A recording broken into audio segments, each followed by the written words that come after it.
Hi, I'm Marty Nemko. I'm probably too practical, too rational. Most people believe you're wiser to blend head with heart.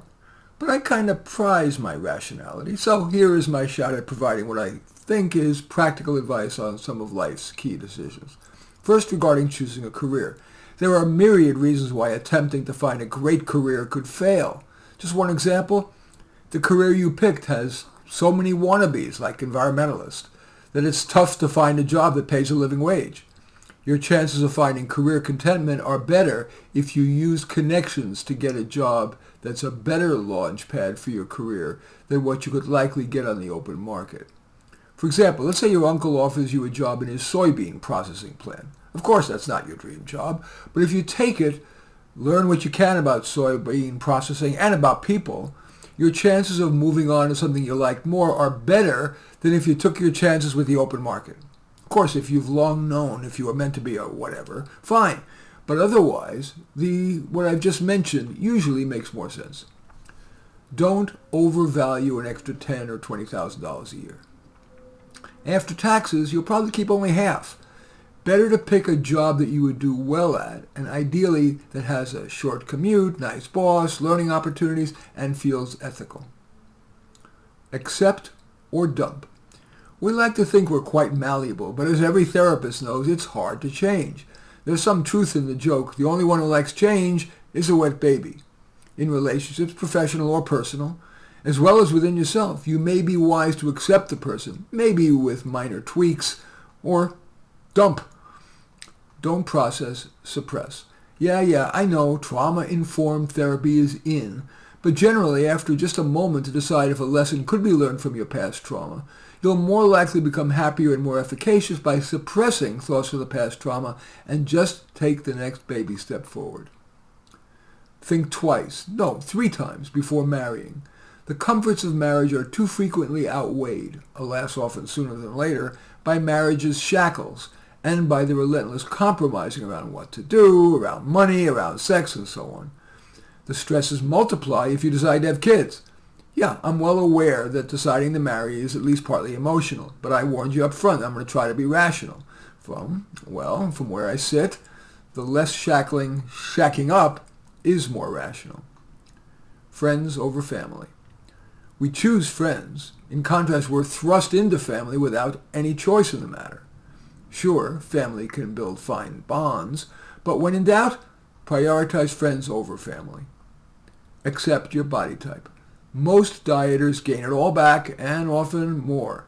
It's usually wise to accept your basic body and make just tweaks.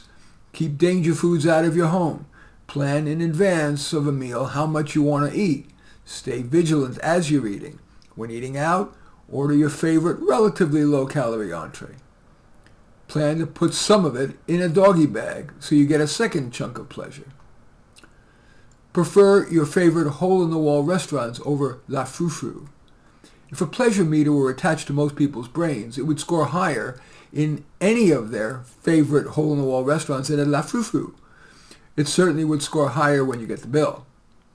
Buy a few-year-old Toyota and keep it until it's unreliable. Over your lifetime, that'll save you a fortune. Plus, there's no prestige in having to more often take in a less reliable Luxmobile for service or repair, let alone waiting on the side of the road for a tow truck. Live in modest digs in a working-class neighborhood. The actual danger, bad influence of a school on your kids, and any decrement in quality of neighbors is usually smaller than is widely perceived. Yet the cost difference between a middle-class and a working-class neighborhood is often enormous. That often can make the difference between you being able to pursue a career you would enjoy versus one that you endure mainly for the money. Don't run, walk. When you're young, you think you're impervious, but running takes a toll on joints, which often become painful, even requiring surgery later in life.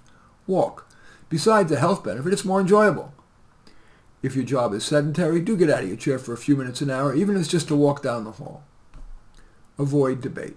Especially today, I find that most people are ossified in their positions.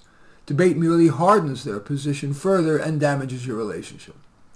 Only if you're confident that you'd both enjoy a debate and be open to changing your mind should you consider debating. Especially be careful around a hot-button issue like race, gender, or politics. Call fewer meetings.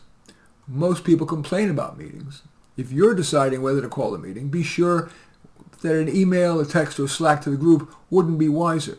If you do decide to have a meeting, in advance, send a crisp, time-delimited agenda. And finally, be a secular humanist. There is no God, certainly other than the wise one within each of us. No God would allow countless deaths from earthquakes, let alone protracted, agonizing cancers, including of infants leaving bereft parents. Yes, be a good person. Yes, join an organization if you want community. But religious faith yields too little additional benefit. Indeed, religion often invokes guilt, too long services, and enmity against people of other religions. We don't always do what's rational, but it couldn't hurt to give full consideration to these ideas. In any event, I do thank you for watching. I welcome your thumbs up and accept your thumbs down. I always look forward to your comments, and especially like it if you hit the share button below. Share on your social media so that my efforts can have broader impact. And I am flattered if you choose to subscribe to my channel.